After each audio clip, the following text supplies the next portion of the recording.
E o tema que nós vamos abordar hoje, senhor Milioli Neto, é alienação parental. Boa tarde, doutora Raquel. Boa tarde, prazer novamente estar aqui.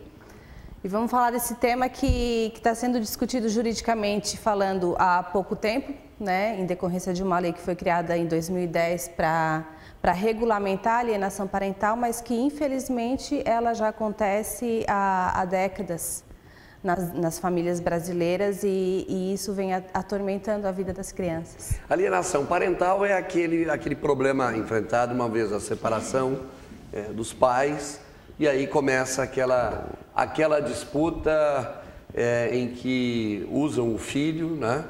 Como o pai coloca o filho contra a mãe ou o inverso.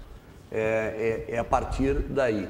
O que mudou? O que diz a legislação? Na verdade, assim, a lei determina que a alienação parental, ela é a interferência, a interferência psicológica na formação da criança.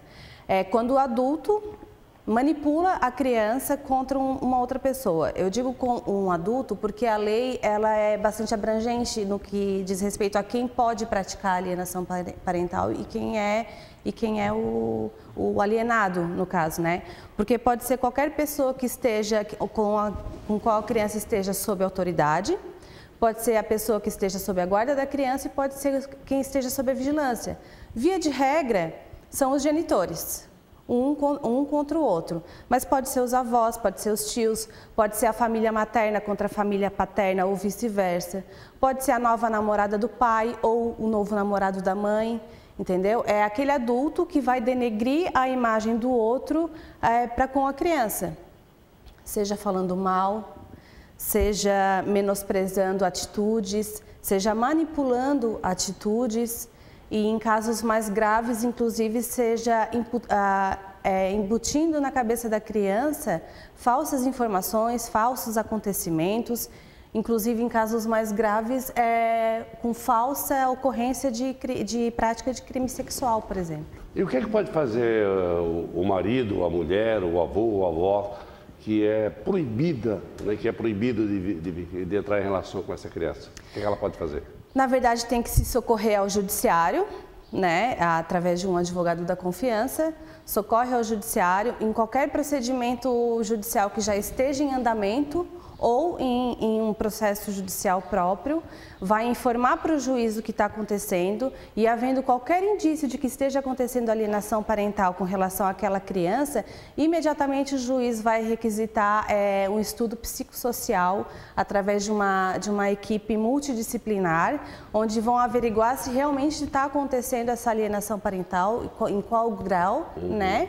E aí vai aplicar as medidas que a lei prevê que podem ser aplicadas, as medidas punitivas que vão desde a advertência dessa pessoa que está cometendo alienação parental, até, por exemplo, no caso em que existe a visita do outro genitor, do genitor que não está com a guarda da criança, vai ser elastecida essa visita, pode ter a aplicação de multa. Em muitos casos, a guarda, nos casos mais graves, a guarda pode ser alternada ou modificada para compartilhada, né? E em outros casos, mais graves ainda, aquele que detém a guarda pode, inclusive, perder o poder familiar sobre essa criança. Agora, perder o direito familiar é uma medida extrema, né? Em último caso, exatamente. Depois de passar por todos os estágios de punição, se vê que realmente não tem jeito, porque um dos estágios de punição pode ser, inclusive, que essa pessoa que comete a alienação parental, que ela seja assistida também, que ela passe por tratamentos psicológicos e psiquiatras. Se nada disso acontecer, em último caso, é claro que assim, ó, no dia a dia, na aplicação da lei, os juízes também estão ainda, né, mais atentos a isso e ainda estão evitando esse tipo de caso, mas eles já aconteceram. Eu tenho, por exemplo, uma pergunta aqui de um ouvinte. Ele quer saber se tem um tempo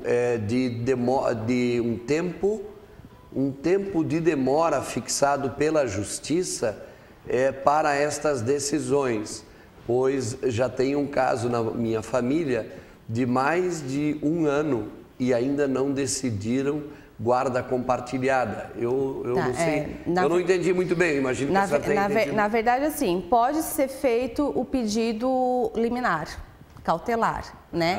Se houver indícios muito fortes, o juiz já pode dar essa medida. Se não, vai ser feito esse estudo e nesse tipo de caso é dado prioridade para esse tipo de processo.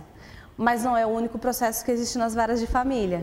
É sempre demorado, né? Exatamente. Então, ele realmente pode ser demorado, apesar de que esse tipo de processo, quando existe indício de alienação parental, ele vai ser dado prioridade no judiciário. Até porque é importante que seja resolvido rápido, né? Para evitar um problema maior. Exatamente, porque esse tipo de situação, quando a criança é acometida pela síndrome da alienação parental, como é chamada, os danos que essa criança sofre, há estudos que indicam que os danos que ela sofre, muitas vezes eles podem ser irreversíveis. E quando reversíveis, eles vão ser sanados, muito provavelmente só na vida adulta dessa criança, quando ela passar a entender a forma como ela foi manipulada. Perfeito. Doutora Raquel Amboni, mais uma vez, muito obrigado pela presença aqui conosco. Eu que agradeço novamente e continuo à disposição. Muito obrigado. Doutora Raquel Amboni, quadro Direito de Família, conosco aqui no programa.